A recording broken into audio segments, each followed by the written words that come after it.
girlfriend, really. Oh, I don't have a girlfriend at all. You're very charming.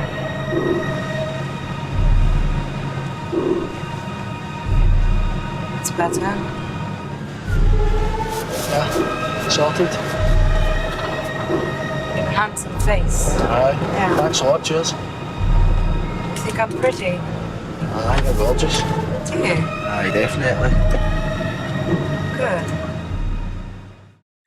Welcome to Film and Page. I'm Dominic, and in this video I'm going to be talking about the 2013 film Under the Skin, which stars Scarlett Johansson as the female, Jeremy McWilliams as the bad man, Lindsay Taylor McKay as the dead woman.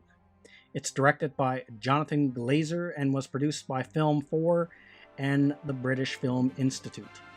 So this is a movie I've seen 3 times now. On my last viewing, where I rewatched it recently because it popped up again on Amazon Prime, was my 3rd viewing. The first time I watched the movie was back in, I think either 2014 or 2015, somewhere in there, and I watched it a couple times. I liked it that much, and that was in a short space of seeing it the first time. Maybe like a couple weeks later I watched it again, and then 3rd time watched it as I saw it popped up on Amazon Prime. So now this is one of the few movies I've seen Scarlett Johansson in outside of the MCU, and that's what I know her most from is Black Widow. But I've seen a few of her movies, not many, but I've seen a few of her movies that are not MCU films. And the 3 that I can list off the top of my head is this one, Under the Skin. The other one is Lucy. And the 3rd one that I've seen her in is Her. So out of those 3, this is my favorite one. This is the best one that I've seen so far. All 3 of these movies I listed off, by the way, are science fiction films. So I'll just give a quick rundown of the plot. Now, the plot is like paper thin in this movie. There's very little plot. It's a very interesting film. But basically, Scarlett Johansson is an alien that comes to Earth and working with another alien that it's a guy that basically rides around on a motorbike, and he's like an enforcer to make sure whatever their plan is here on Earth, that plan stays on track. That's what I gathered from the film. And Scarlett Johansson's sole purpose is to basically drive around London, seduce and pick up men, bring them back to her place where they fall into some weird black liquid, and then they're slowly dissolved from the inside out. And she keeps doing this, and that's basically the plot. That's the plot of the movie. There's not much more to it like that. Well, there's more to it, but that's roughly the plot in a nutshell. And now this is a very interesting movie. I remember when I first heard about this movie, I like these kind of like strange science fiction movies.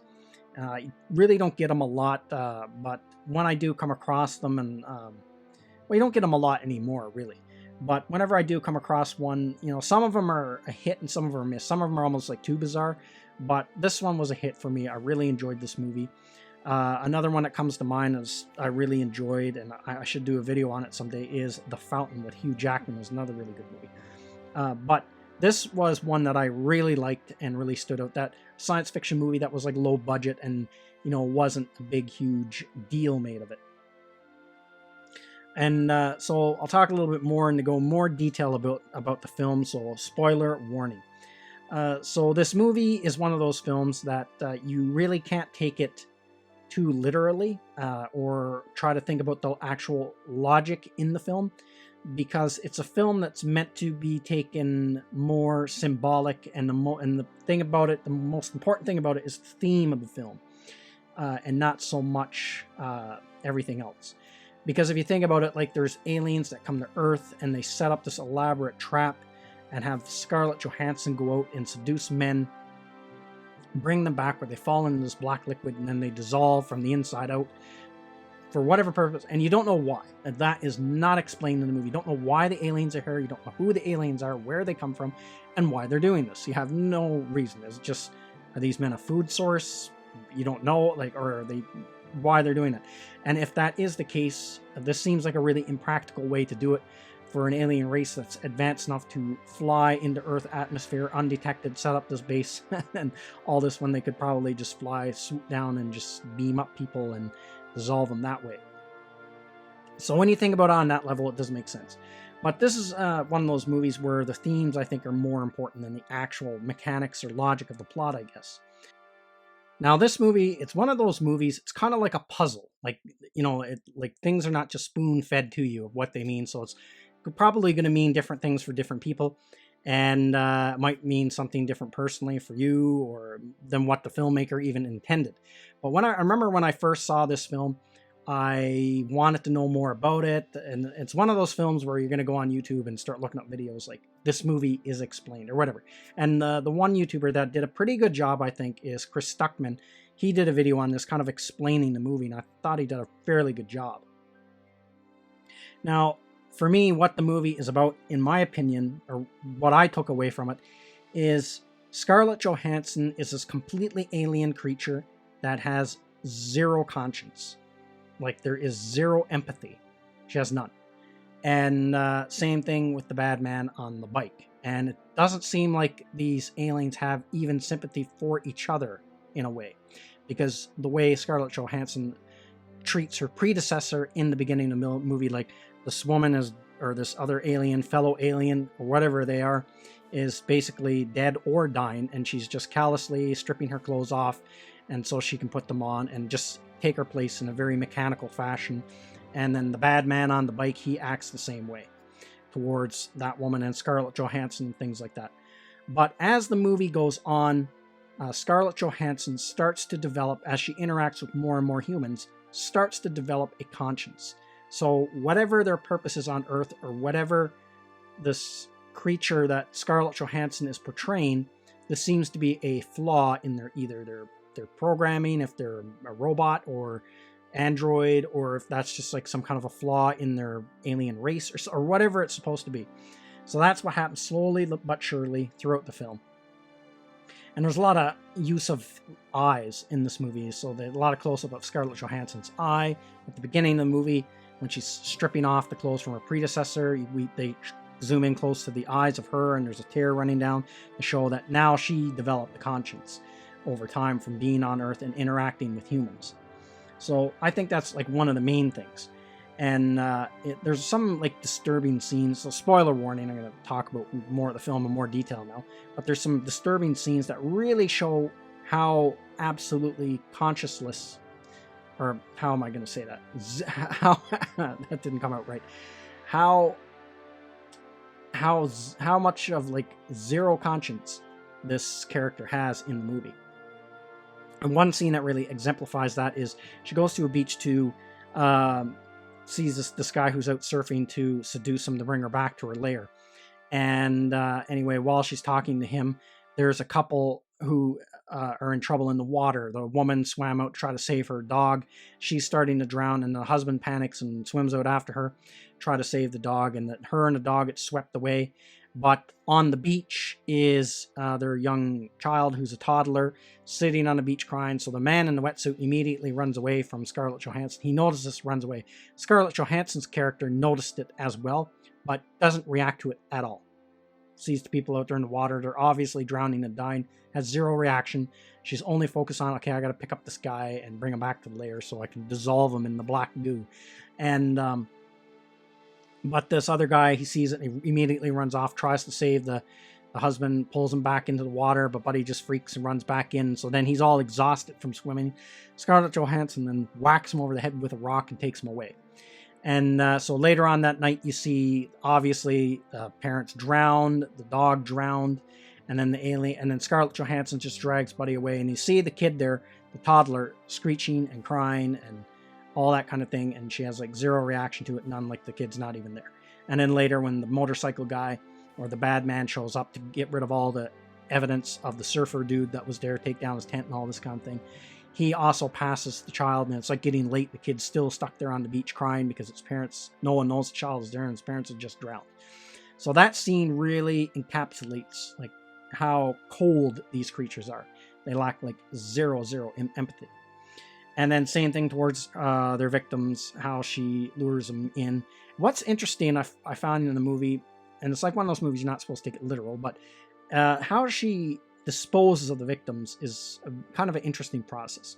So she lures them into her apartment, and she walks across like a black shiny surface as she strips her clothes off, and the guys start taking their clothes off, like chasing behind her, and then they start wading through what looks like black water, but they don't really have any reaction to it, so they don't question, like, why am I in this water?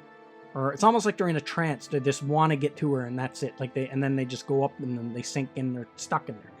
And so the first guy, we see same thing. He just walks in, disappears down, and then the next guy is the surfer guy, but they don't actually show her throwing him in there.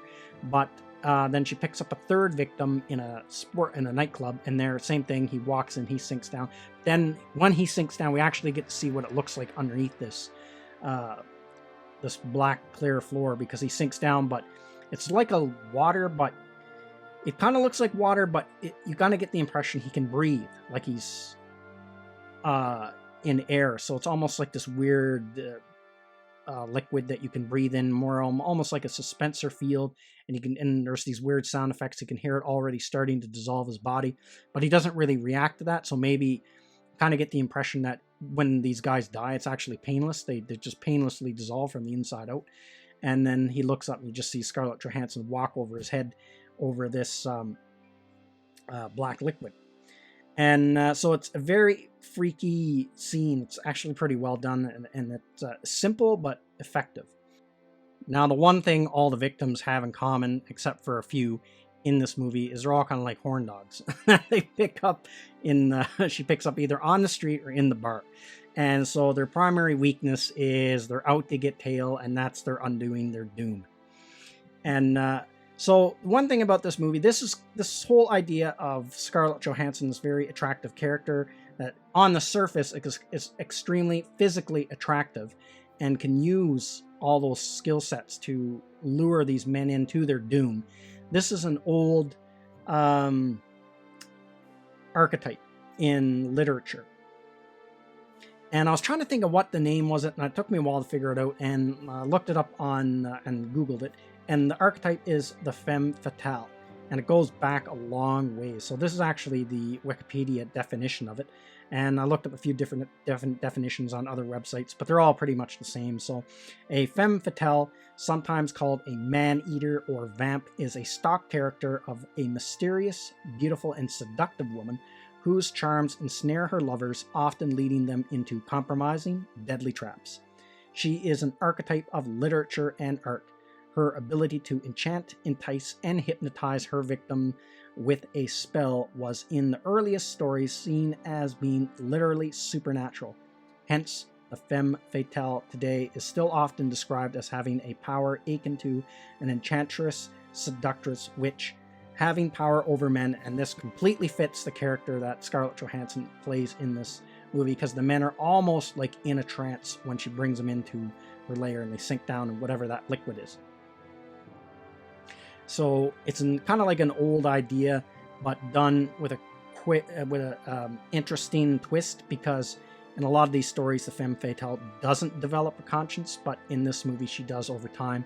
And where she starts to develop her conscience, actually, and she starts to realize that what she's doing is wrong, is there's a scene where she picks up a guy who's deformed. And now when you watch the movie, first time I saw it, I thought this was makeup, but it's actually, the guy really was.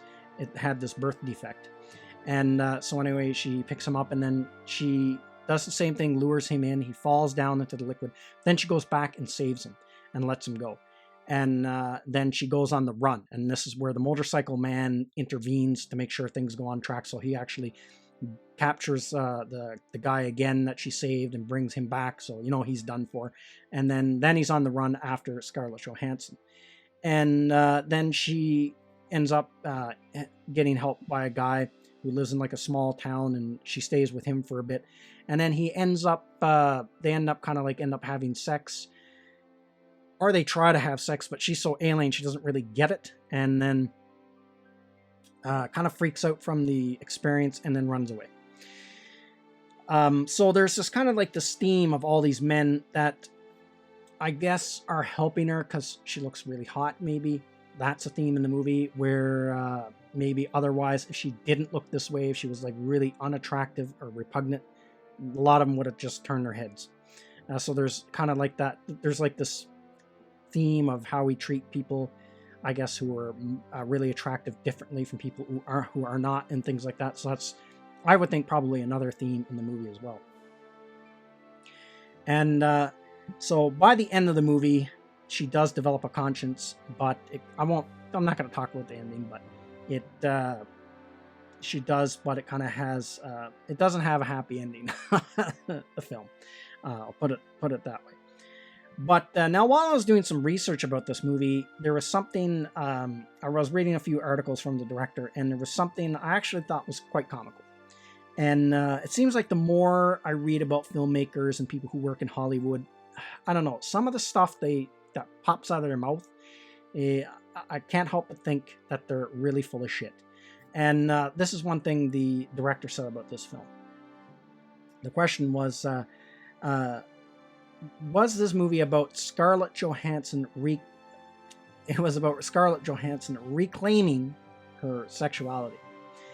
So his answer was, she's objectified often for her sexuality and the way she looks, says Glazer. We put that to a better use. She put that to a better use, I think, by reclaiming that in this film. I think she actually de-eroticizes her image in this film and reclaims it by doing so. Okay, I'm going to be just totally honest. After watching this movie 3 times, if the whole point of this movie was for Scarlett Johansson to be less erotic at the end of it, it failed epically. Because she is like really, really attractive in this movie. And yeah, if that's the reason that the movie failed. So I don't know if just some BS line the director spit out to just sound pretentious or more, I don't know. Well, like a lot of this stuff I read out of directors' mouths and filmmakers, it just, I don't know. I just believe less and less of it as time goes on, the older I get. So I guess in ending this film, this is, I don't know honestly how well known this movie is. I don't know of a lot of people that have seen it, but I've seen it a few times now. And if you like these kind of like strange, almost like cerebral science fiction movies, like 2001 or Last Man on Earth or any of that, or The Fountain with Hugh Jackman, definitely give this one a try, because if you like those films, you probably would like this one. But if you like just a straightforward story that has a point A and a point B and everything's explained like that, this is not for you, because they don't explain anything in this movie. And the other thing about this movie, the dialogue is bare minimum. There's almost no dialogue in this movie. So, you know, it's all just through images and stuff like that, and nothing is explained. It's just whatever. It's just all kind of like a very symbolic film. So if you like those kind of movies, definitely check this out. I really like it. I would suggest you check it out. I thought it was a very good movie. So that's everything I got to say in this video. Let me know what you think in the comments section, and I will see you at the next one. I'd like to say thank you to all of my subscribers. I appreciate you all in helping this channel grow. If you're new to the channel, don't forget to like, share, and subscribe. Also, don't forget to hit the bell icon so you'll be notified when new videos are uploaded.